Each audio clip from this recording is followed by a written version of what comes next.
Hi, I'm Carl Azus. First topic today on CNN 10 concerns chicken, eggs, and soap.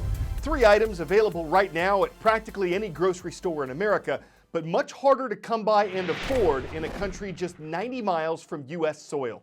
Cuba has a food shortage. The Caribbean nation's communist government has put what it calls regulations, which are rations, on meats and cleaning products. The reason? There are fewer of them on the island, and the government says it's trying to make sure what is available is distributed equally. Cuba imports 2/3 of its food from other countries, and its economy has been heavily influenced by what happens abroad. For instance, Cuba used to be supported by the former Soviet Union, but that support ended in 1990 when the communist bloc was getting ready to collapse. That sent Cuba into a depression. By the end of the 90s, things were getting better for Cuba's economy, and that was thanks to oil provided by Venezuela. But as that country's economy has crumbled in recent years, those oil supplies have dried up, and so once again, Cuba may be facing a crisis. The country has voiced support for the Venezuelan government, and that's resulted in economic penalties from the United States, which opposes Venezuela's government. How bad could things get for Cuba? The nation's Communist Party leader recently indicated that conditions probably won't be as difficult as they were in the early and mid-90s, but that his nation had to be ready for the worst. Signs of trouble have already reached Cuban shores and moved inland. Juana leaves her old Havana apartment to see what there is at the bodega. That's what Cubans call these small neighborhood markets that carry products subsidized by the government. The options have always been scarce, but these days, Juana says, there is less and less for people like her. Juana is retired with a government pension of about $12 a month, and she washes laundry for her neighbors so she can afford to eat.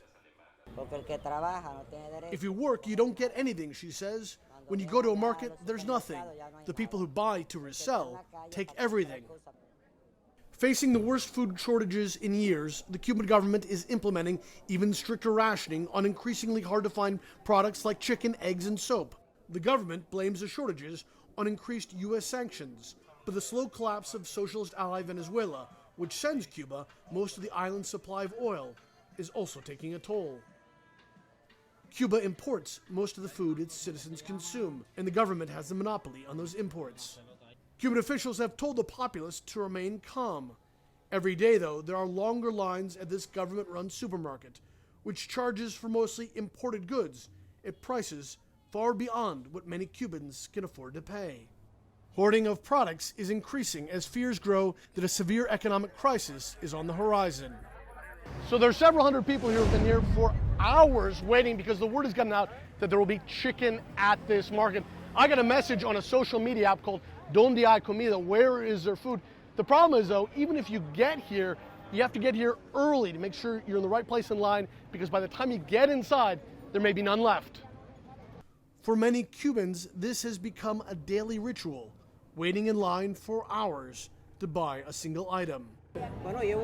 I've been here for an hour, other people since 5 a.m., Erodimus tells me. On Mother's Day, I came at 9 a.m. and left at 4 p.m. It's too many hours. The shortages came coincidentally just as the government finally gave Cubans widespread access to mobile internet, for the first time allowing frustrated consumers to post their photos on social media of endless lines and even the occasional fight breaking out. For people on the bottom, like Juana, the answer to the crisis seems to be more government rationing so that everyone gets their share. It's very expensive. Fruit is so expensive. Everything is, she says. It's because of the people who resell things. There should be a law making them lower the prices. Food shortages that, despite near total government control, are now out of control. Patrick Ottman, CNN Havana. 10-second trivia. What is paillasson? Is it a French dessert, a flowering plant, a type of straw, or a tunic?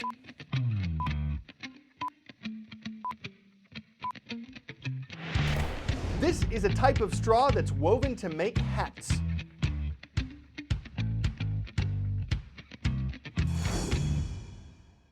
And that word is apparently one of the hardest for students to spell at the Scripps National Spelling Bee. The The 2019 competition's coming up next week in the U.S. state of Maryland, and a group of linguists from Babbel, a language learning tool, teamed up with folks from the Merriam-Webster Dictionary to determine the hardest words from the past decade, the ones that knocked out spelling bee contestants in the last round. They included several terms that came from other languages like French, German, and Italian, and for many of them, their pronunciations and meanings may be as elusive as their spellings. Consider Schwärmerei, a German word that means excessive enthusiasm. Another French term was gaillardia, a type of plant or flower. How about azacahuite, a pine tree you'll find in Mexico, or cipollino, an Italian word for a type of Roman marble. Lassi was on the list. It's a Hindi term for a yogurt drink. So was háček, a Czech term for the mark that's over the C in this word. So if you're an aspiring spelling champion, practice these for a spell. Up next today, if a meatball is meatless, what kind of ball is it? A plant ball?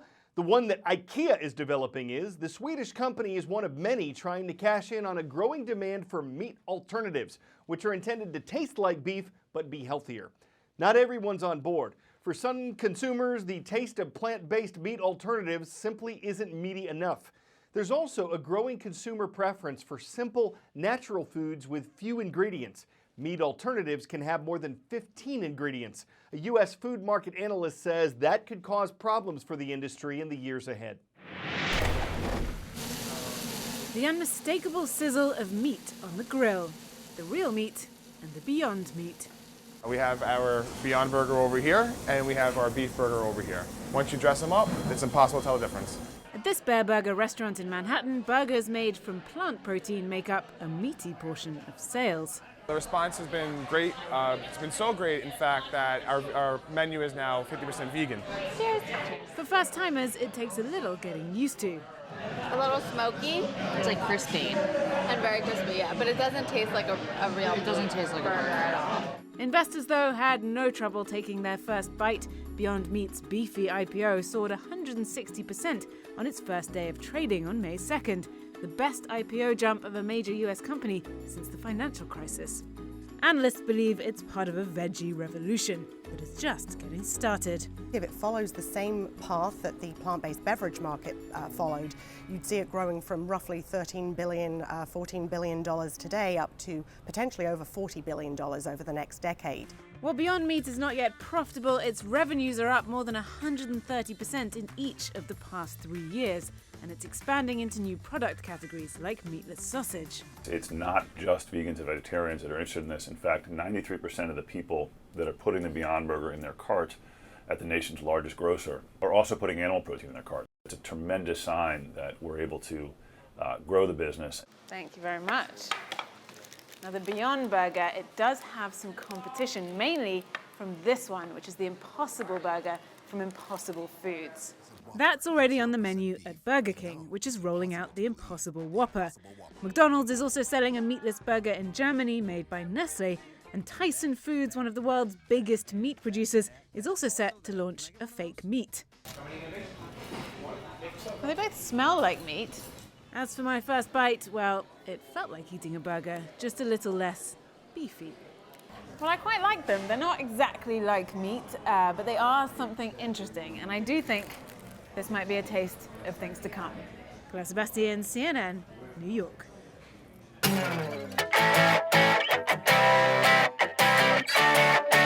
Confirmed. Fire helmets can hold a maximum of 10 ducklings. That's a recent tweet from South Metro Fire Rescue in Littleton, Colorado, and here's how they know. A recent call came in saying that ducklings had gotten stuck in a storm drain. The mother was waddling anxiously nearby, but she had nothing to fear. Firemen worked together to retrieve the wayward babies, carefully carry them to a safe spot, and reunite them with their mother. They were quacked to act. Their efforts fit the bill. They might have found it draining, but if they canvass back to the area, they'll find they made a teal difference, having had a golden eye for saving animals from a malady and not ducking out until everything was just ducky, y'all. I'm Carl Azus, and that's CNN 10.